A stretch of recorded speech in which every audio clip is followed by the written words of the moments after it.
जय जगन्नाथ सांग मैंने आज वीडियो आपण मानक स्वागत जनाऊँगी। आज मु द्वितीय घंट समस्त प्रिय द्वितीय घंट बनवाक जाऊँगी। मुझको केमिति बा को भली भाव में बनाऊँगी आपण मान सहित शेयर करुँची। देखो प्रथम आम द्वितीय घंट कखारू बीन्स आलू आ भंडा तापरे जह्नी सबू सब परिवा कोबी पोटल बैगण नड़िया टिके तापरे गजा मुग सिझा होता बोट पियाज मसला प्रस्तुत पियाज टमाटो अदा रसुण धनिया पत्र ये सब मु मसला प्रस्तुति नहीं। देखो प्रथम आम तेल गरम करवा से परिवा गुड़ी को सब भाजीदे कंचा परिवा गुड़ी को भाजीदे कहीं आम डायरेक्ट भी सिझे कर बट परिवा गुड़ी को भाजीदेवा द्वारा आमर टेस्टा टी भल आसी था से परिवा गुड़ी को भाजी देछि किछि लुण हलदी किछि पकेवा आवश्यक नहीं। आम जस्ट को तेल रे भाजीबा टिके रेड हो आसला परे कौन हम ना ताको आम काढ़ीदेवा।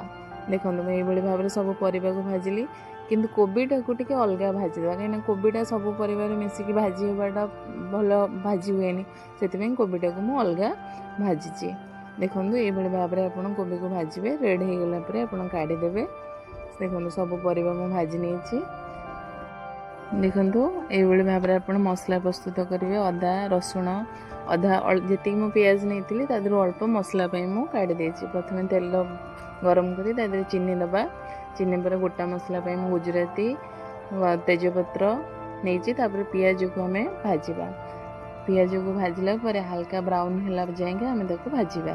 देखो पियाज हल्का ब्राउन हो आसलानी एबे आम अदा रसुण पेस्ट पकाइबा।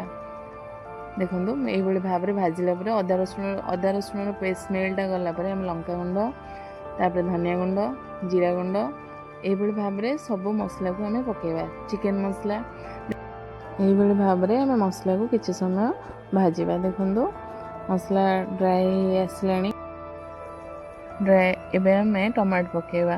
देखो स्वाद अनुसार लुण एवं किचन किंग मसला गोटे स्पून पकेवा। आर किचन किंग मसलार टेस्टा ही जबरदस्त आसे।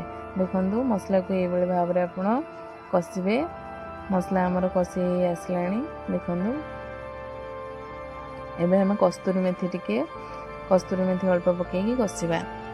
एबे आम सब परिवा गुड़ी को पकेवा। परिवा गुड़ी को पकईकि किछि समय आम ये भाव में देखो हल्का कषिबा। देखो ये भाव में आप सब परिवा को पकई देके कषिबे। तापरे गजामुग पकेबे तापरे नड़िया पकईकि आम कषिबा। ये भाव में आमको हल्का किसी समय 5-10 मिनट एमती छाड़ीदे। देखो तापरे मु बॉयल करके सिझा बोट पकईची कंचा पकेबे नहीं। एबे देखो ये भाव में आमर घांट प्रस्तुत होची। हाँ निश्चित भाव में आप गरम पानी देवे ठंडा पानी देवे ना। गरम पानी देले देखो ये भाव गरम पानी देके आप घोड़ेदेवा। देखो आम घांट प्रस्तुत हो आसलानी।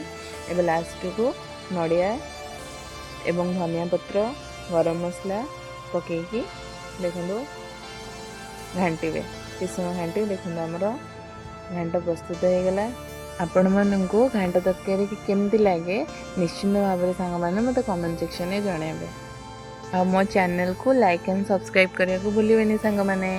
आपण ए घांट को भात सांगे भी ट्राए करेंगे रुटी सांगे भी ट्राए करेंगे देखिए बहुत टेस्टी लगे। रही सांग मैंने जय जगन्नाथ।